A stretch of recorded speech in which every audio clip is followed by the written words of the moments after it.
Welcome to another story presentation from Read Me a Story Inc., located on the web at readmeastoryinc.com. The Creature in the Doorway by Jackie Vivelo.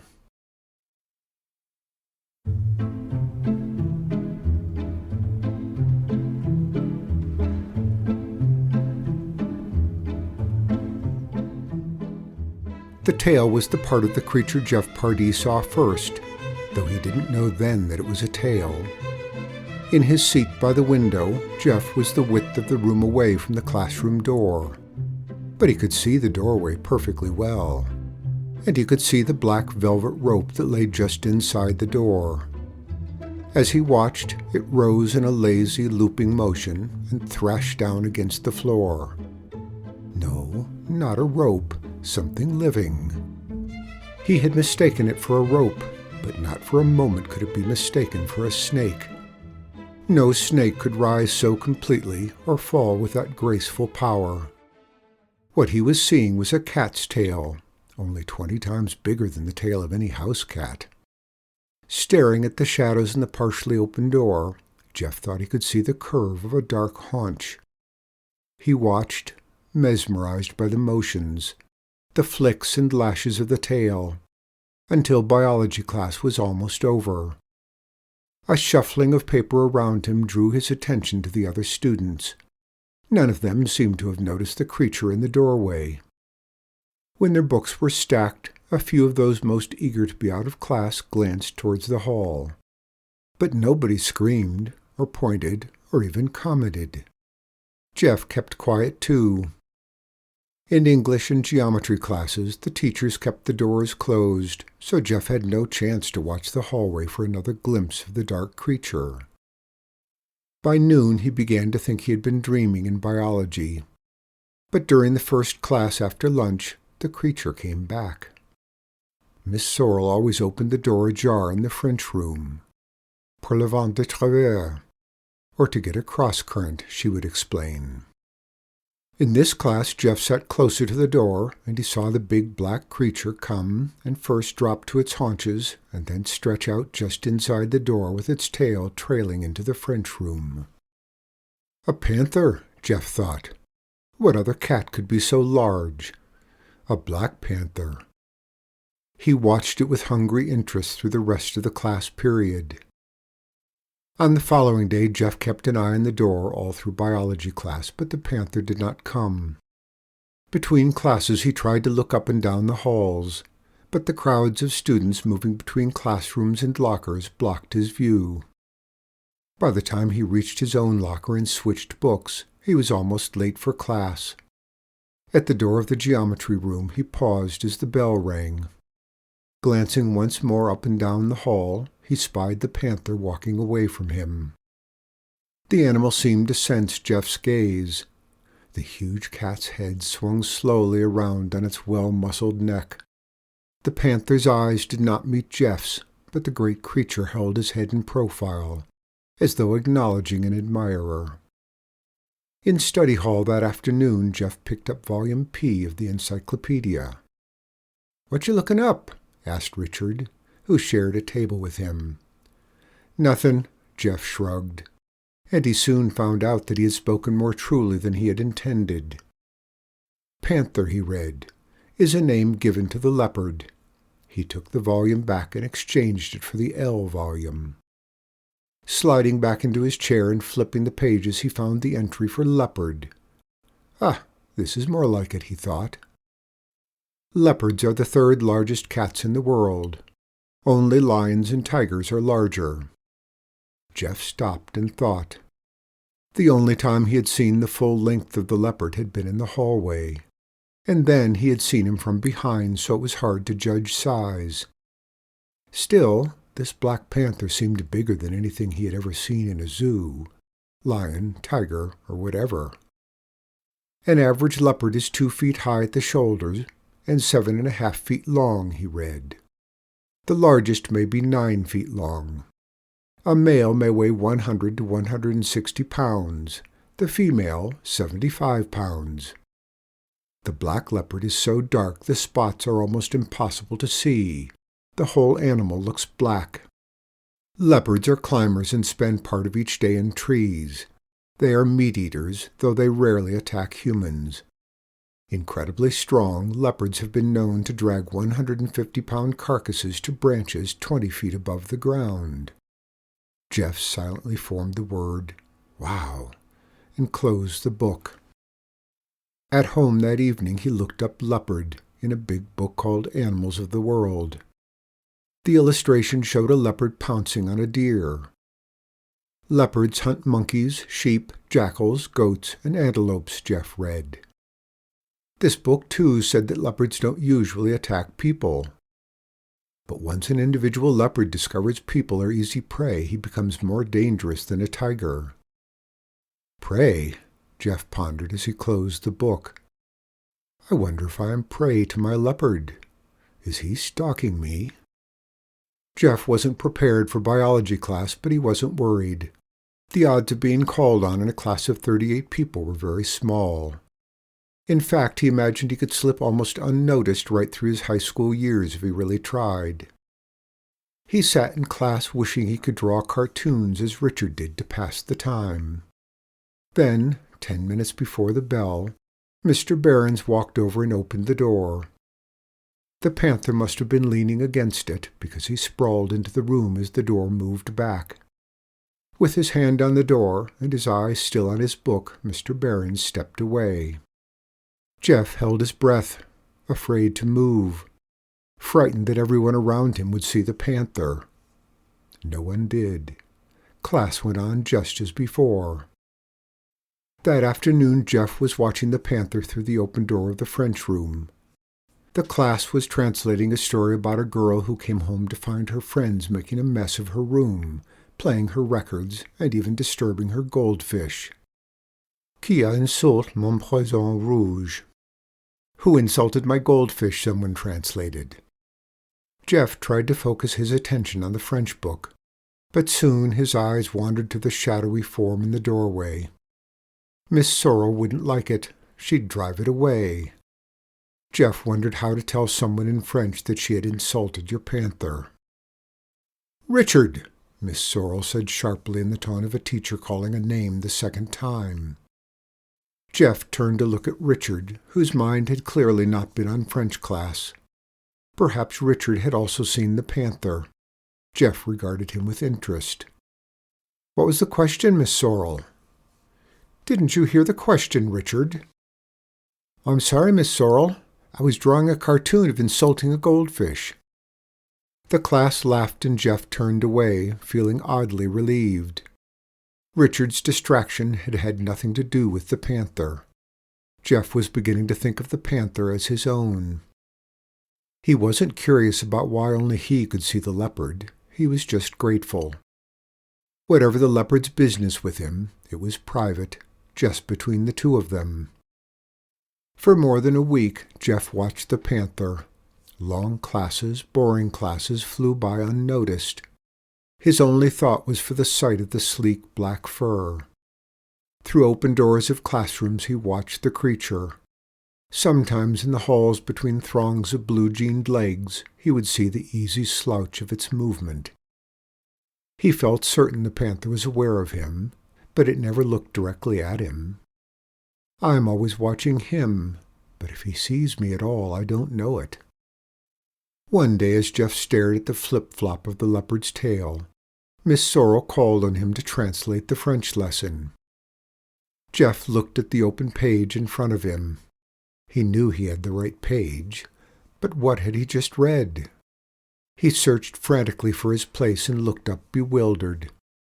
A movement at the door caught his eye, and he saw the great cat stretched languidly, extending one leg with its huge hind paw into the classroom.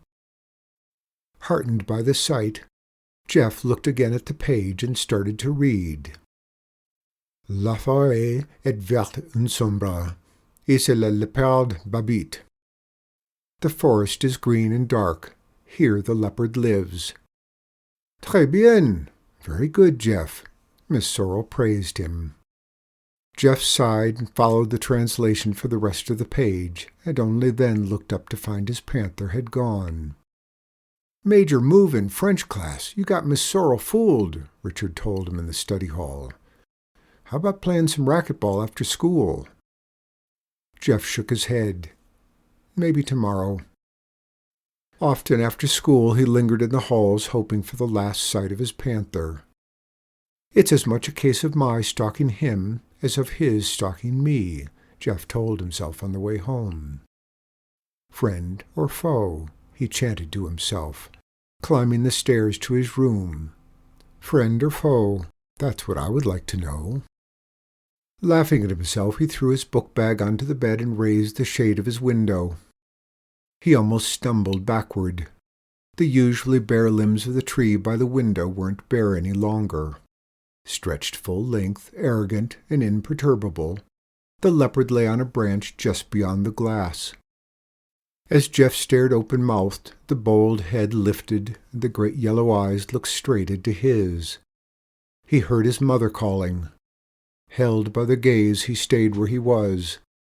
Looking into the creature's eyes for the first time, he felt certain that he was chosen rather than chased. The yellow eyes slowly closed and opened, and Jeff was released from their spell. His question answered, he mouthed, "Thanks," toward the beast and hurried to find his mother. Deep in the night, groggy with sleep and dreams, Jeff was disturbed by a rattling at the window. He turned one ear into the pillow and tried to ignore the noise, but it just grew more insistent. Finally he got out of his tousled bed and made his way to the window. Gripping the ledge, he studied the tree by the light of the moon. The huge cat was back, and on a branch opposite him was a second, slightly smaller cat, just as dark and imposing as Jeff's cat. "What?" Jeff asked, befuddled by the sight. "What is it you want?" The branch on which the larger cat lay rocked and tapped at the window again. Hastily Jeff opened the window, wrestled with the screen for a moment, and then pulled it free. "Come in," he invited, stepping aside. He eased himself back into the shadows and waited. For a long time nothing happened. Then he saw the forepaws of the smaller cat land on the window-sill, while the hind legs still rested on the tree. After another long wait, she slid through the window. This one, Jeff decided, had to be she, the mate of his panther. Moments passed and Jeff held his breath as long as he could. At length the cat chose to settle herself under Jeff's bed. Still, Jeff waited. When it became obvious that the male would not follow her into the room, Jeff replaced the screen and exchanged another long look with the huge creature outside before closing the window. Before morning, the panther under Jeff's bed gave birth to 4 cubs. Jeff moved most of his bedding onto the floor to provide a nest for the mother and her young. Leaving for school the next day, he posted his "Do Not Disturb" sign on the door of his room. Not that his mother ever entered anyway. "It smells," she would say, "and the whole mess is so depressing." If his mother wanted to complain this morning, Jeff had to admit that she would have a reason. It does smell odd, he thought. But he'd have to disagree about the depressing part. His room had never been more interesting or more exciting. From the corner of his eye he watched the black panther all day at school. In the evening, sitting at a respectful distance, he watched the mother and her cubs. When the male climbed the tree with the carcass of his prey, Jeff opened the window so that the 2 leopards could share their meal. After a few days, Jeff fell into the habit of sitting up late watching the cubs, and then stretching out to sleep on the floor in front of his door. After 2 months of sharing his bedroom with the cats, Jeff came home one day to find them gone. He searched the house first, then his yard, and finally climbed the tree. Nothing, not a sign of the panthers anywhere. Too depressed to clean his room or reclaim his bed, he once again slept on the floor. "You look like something the cat dragged in," his mother told him at breakfast the next morning. "Comb your hair and pull yourself together." All day he watched for the panther at school but didn't catch sight of him. At night he tried to ignore the emptiness of his room. By the end of the week, he decided the panther and his family were gone for good. In the following week, Jeff had to write an essay about the poem Tiger, Tiger for English class. He read that William Blake was a poet who had the courage to risk obscurity. Jeff didn't think that took courage. All poems were pretty obscure. And besides, Tiger, Tiger seemed clearer to him than most poems. Tiger, tiger burning bright in the forests of the night, what immortal hand or eye could frame thy fearful symmetry? Like the poet, Jeff had spent time wondering about the origin of a big, deadly cat. He wrote about Blake's poem, thought about his panther, and earned a B+ on his essay. From his biology textbook he learned that leopard's scientific name is Felis pardus. Even his schoolwork seemed designed to keep his mind on his panthers. More out of habit than hope, he continued to look for his cats. Once he thought he saw the big male turning a corner in the hall, but concluded he had just seen a shadow when he chased it and found nothing. One Friday afternoon, riding home on the bus, he was staring dully out the window when he became aware of a blacker area of the bus's shadow. Instantly after, he sat up, peered down beside the bus, and saw the panther, sleek and long-legged, moving fluidly beside them, keeping pace with the bus. Concentrating all his attention on the big cat, Jeff kept him in sight until the bus stopped at his own corner. He climbed off, still keeping an eye on the panther. The huge creature halted in the shadow until the bus pulled away, and then he moved with big-footed grace onto the path beside Jeff. Just at the point where Jeff would have left the walkway to go to his house, the leopard turned aside in the opposite direction. Afraid to let it out of his sight, Jeff followed. At first, at a casual walk, and then, matching strides, speeding up to an easy run, the two moved into the trees, past a tumble-down barbed-wire fence to the edge of a creek. The panther stopped and looked directly at Jeff. Ahead of them, the mother and cubs were dark spots amid splashes of sun through the trees. Cautiously, Jeff edged towards them, leaving his book bag behind under a tree. 1, 2, 3. One cub was missing. Now both adults were staring at him. "Where's the other one?" he asked softly and began to look around. Angry kitten sounds drew him to a patch of bramble. The cub was clearly visible under a tent of prickly vines. Why doesn't he crawl out? Jeff wondered. The cat looked trapped, but the thorns alone shouldn't have been enough to stop him. Jeff studied the situation, the parents watching as he tried to understand the cub's plight. Growling and meowing, the cub roamed about his enclosure. A sudden movement tumbled him over, and then Jeff saw the problem. One paw was caught fast, tangled in a strand of wire. Pushing his hands gingerly through the brambles, Jeff reached the cub. He rubbed its head, scratched its ears to reassure it, and then felt along the hind leg until he touched the wire. The wire couldn't be broken. He'd have to untwist it. Taking the small cat in one hand and maneuvering through the briars, he grasped the wire with the fingers of his right hand. Trickles of blood were running down his arms where he had torn them on the thorns. Manipulating the wire, he tried to free the cat. Once it cried out in pain, and Jeff quickly reversed the direction he was turning the wire.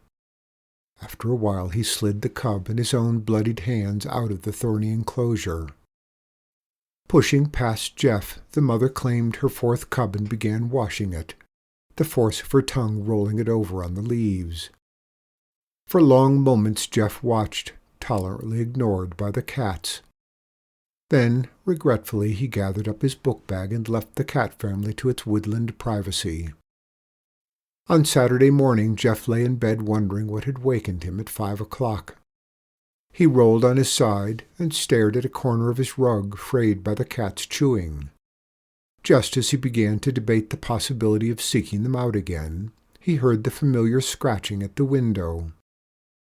He sprang out of bed in a single motion, threw open the window, and thrust aside the screen. They were back, the male, the female, and all 4 cubs. The mother and the cubs came through the window first, and this time the big male followed them in. "Of course there won't be room for me any more," Jeff decided as they settled themselves around his room. "But who needs a bedroom?" He laughed out loud. To most of the leopard family, he soon became no more than a shadowy form that occasionally appeared in their doorway, watching as they pursued their cat lives in the lair of his bedroom. Before long, however, one small cub with a bandaged hindpaw began to follow Jeff out of the room, to lie curling around his feet at the supper table, chewing at his shoes and purring when Jeff slipped him table scraps.